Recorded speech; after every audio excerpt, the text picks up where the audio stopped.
Hey guys, today we are talking about how we stayed 1,000 nights in Airbnbs and several hotel brands, and there is definitely one clear winner.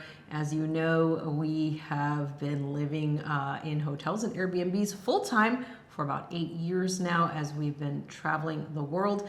So we have a little bit of experience in this area. Yeah, we've done quite a bit of research, and we're here to tell you which one worked the best, which ones we are looking at using going forward, and just jumping right into these. I think the first thing that we need to talk about is the pros and cons of them, and Airbnb is the first one we're going to talk about because there are some definite pros, but there's definitely some bad parts to that too. So let's break down what we thought of Airbnbs. And I think the thing that's great about Airbnbs is that it can be more of a homey feeling, but it's not the only place you can cook. We're going to get into that a little bit better, but that is one of the big advantages, is that you can cook while you're in an Airbnb. Yeah, I think that is a huge one. Being able to do, usually you have access to, a washer to at least wash your clothes and then hang them dry. You usually have access to a kitchen, and you usually have more of a home type feel rather than, cookie cutter hotel room type situation. And so I think that's why a lot of people lean into that.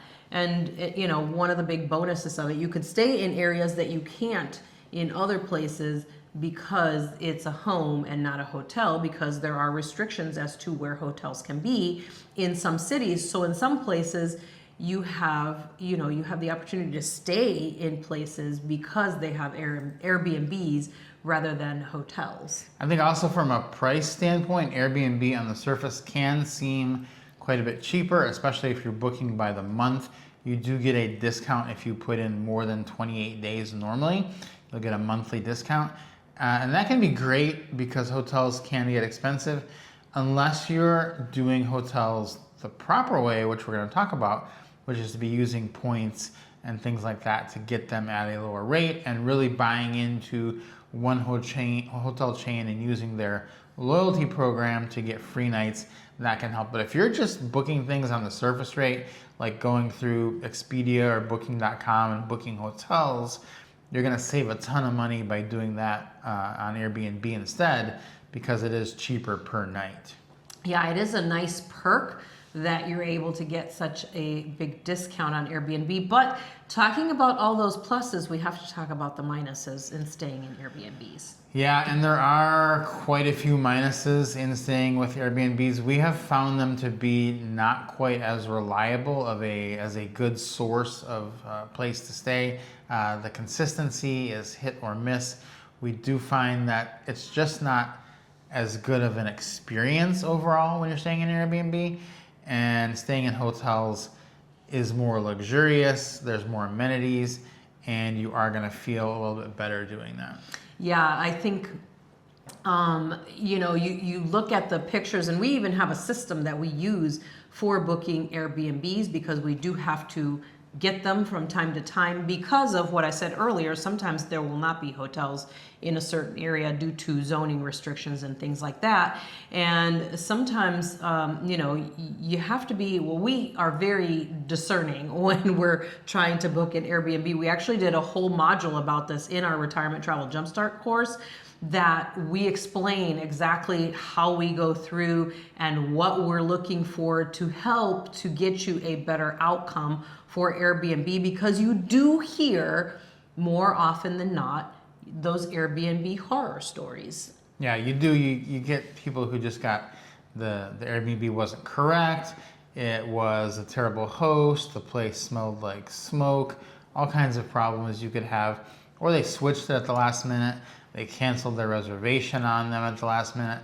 And these are things that are pretty tough to deal with when you're trying to make a plan that needs to be cohesive. And the other problem is when you have plans change last minute, it's the cost of rebooking is often higher than when you were booking originally. So if you get into situations like that, Airbnbs can really hurt your travel plans, hurt your budget, and ruin your experience on any given portion of your trip. Yeah, and I think that's why you've probably seen a trend of less and less people relying on Airbnbs. We don't rely on them anymore. We actually did a video on giving up on Airbnbs a while back for what we're going to talk about next, because it's so inconsistent with the service, with the hosting, and even when you have superhost or guest favorites, things happen all the time, and it just makes it a lot harder to plan long term when you have that, that inconsistency all the time. Yeah, so one of the things we've converted to is trying to use hotels and using the status of hotels to have a better experience and to figure out, how we can best do this. So let's talk about the different hotel brands, what went right, what went wrong, and how you could best use them. First one we're going to talk about is Marriott. Marriott is pretty good because they're all over the world, and you can almost always find a Marriott. They are not the cheapest, though, of these brands, and that is one thing we do need to point out. Marriott status is pretty easy to get. You can get platinum status just by getting the Amex Brilliant credit card. You can also get status by getting the Bonvoy Boundless credit card. We'll have a link to that in the description below. But with status, you can get suite upgrades. You're not going to always get them, but we have pretty consistently, when we're outside of the US, gotten status upgrades, only having gold status with Marriott. Yeah, I think that's what's so interesting, because it's not a very high level. It's only like the second or third level up. You don't expect to get anything because you're used to that in the US. You barely get anything even with platinum status in the US. But when you're outside the country, it's so great because they do give you those upgrades, because the chances of people having any kind of status like that goes down significantly when you're traveling abroad.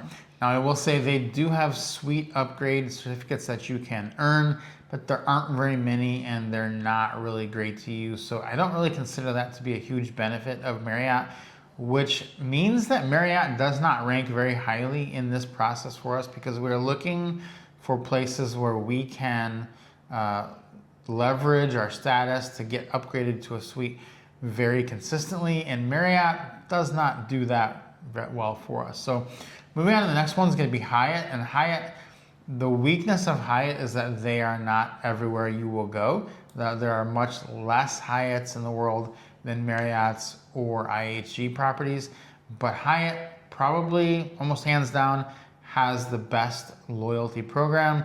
Once you get 60 Elite Night credits with them, you will become a globalist, and they will literally roll out the red carpet for you whenever you show up as a globalist. Yeah, it's absolutely incredible. Plus, the rewards that you get are extremely beneficial. That lounge access, the suite upgrades, the confirmable suite upgrades that you can book yourself. You don't even have to call them.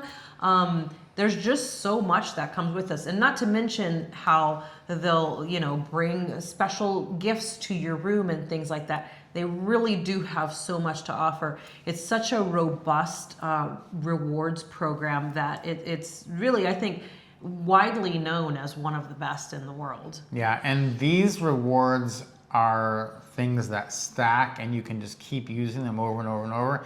For instance, the great thing about the Hyatt suite upgrades is they're each good for 7 nights, but if you stay 10 nights, you're likely going to earn another suite upgrade reward. So basically, you're almost always going to be in a suite at Hyatt once you get to Globalist, and you keep earning the certificates, because every 7 nights you'll get a suite, but every 10 nights you'll get a suite upgrade certificate, another one.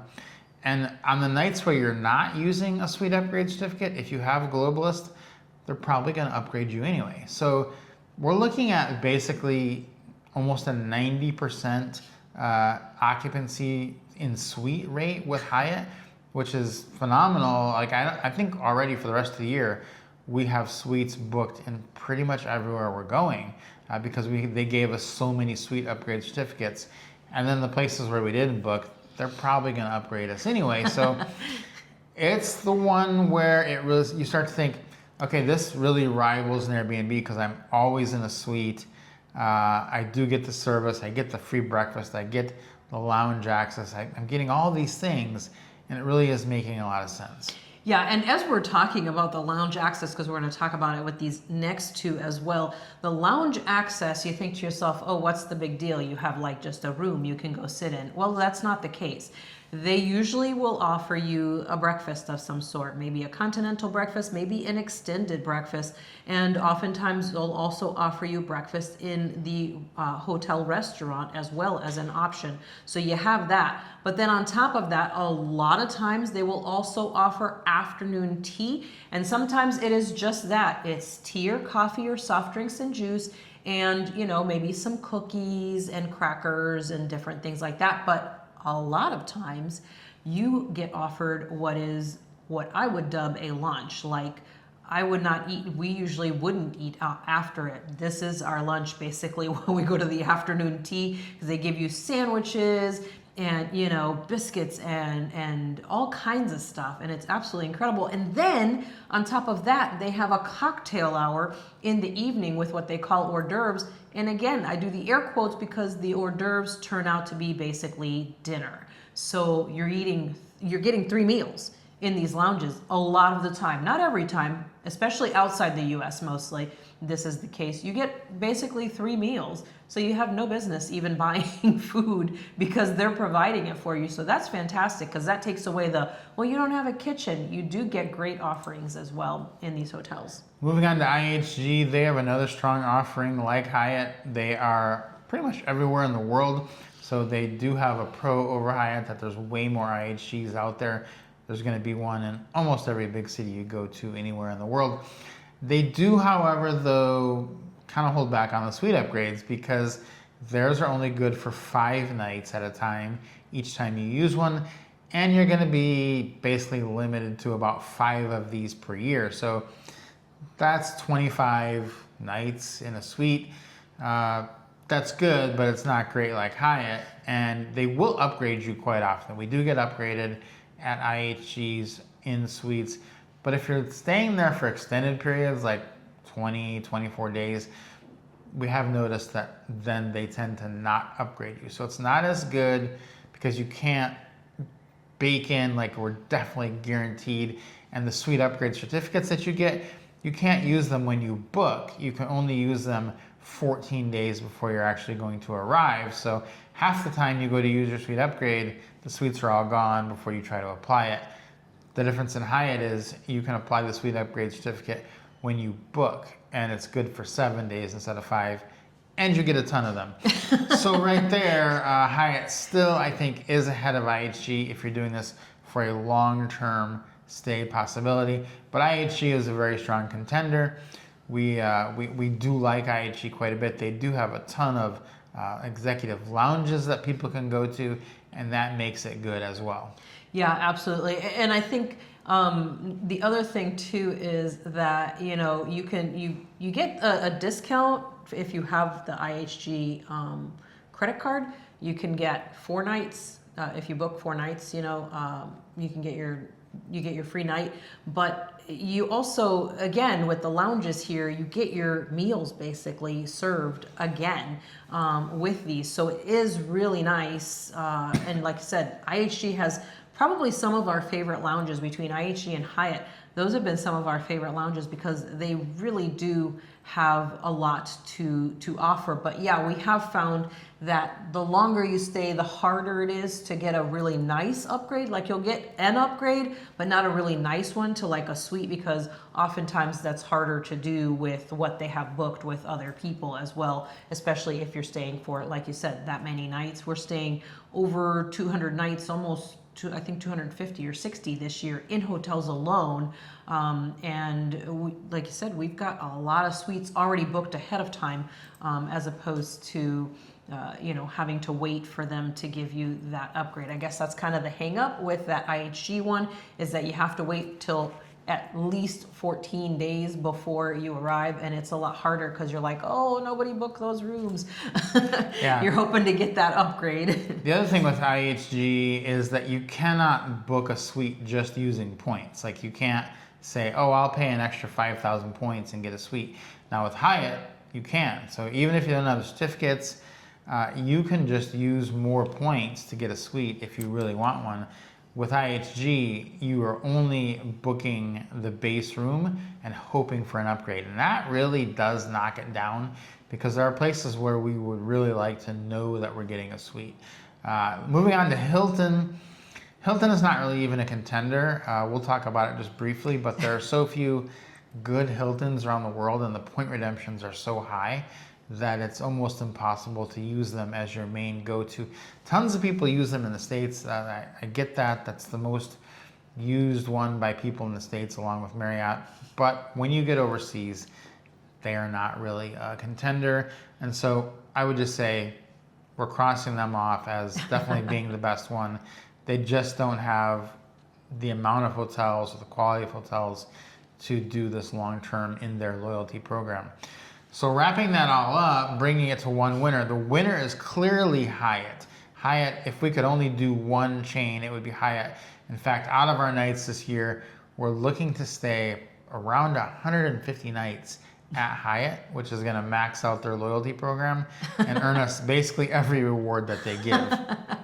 Yeah, and actually with IHG, which is going to be in second, even though we didn't tell you, we'd tell you second. IHG will come in a close second here, because I mean, we're going to spend probably 100 nights there with a little bit of Hilton here and a little bit of Marriott there to try to earn a little bit higher status. But you know, we're going to max out those awards on that one as well. And then you just get so many bonuses. And, you know, a lot of people get concerned about like, oh, what about laundry? You know, it's really expensive to get your laundry done at the hotel. You don't have to do it at the hotel. Almost everywhere that we've been, there are laundry services that you can either drop your laundry off, or in a lot of places, like say in Vietnam, they will come and pick it up at the hotel from you and bring it back. And guess how much it is? Under $5 for a washer load or more worth. I've paid, actually I haven't paid more than $3, including a tip to the driver who picked up and brought back the clothes, paid $3 or less for our clothing. And I mean, wash, dry, and fold, sometimes hang is really amazing. So it's not something to be concerned of. There's lots of alternatives to all of these, because that's kind of the plus of the Airbnb, of most of them being able to, you know, a lot of times being able to get like a washer, you know, and then again, you know, the meals thing, that's negated with access to these lounges. So it really makes sense that Hyatt is out in front, especially with how great their loyalty program is. Yeah, they are the best. If you're just getting started and you're starting from zero, I would definitely consider getting into Hyatt. You do want to maximize and leverage your credit card, your welcome offers, your points that you get with that. We do have modules on all this stuff in our Retirement Travel Jumpstart course.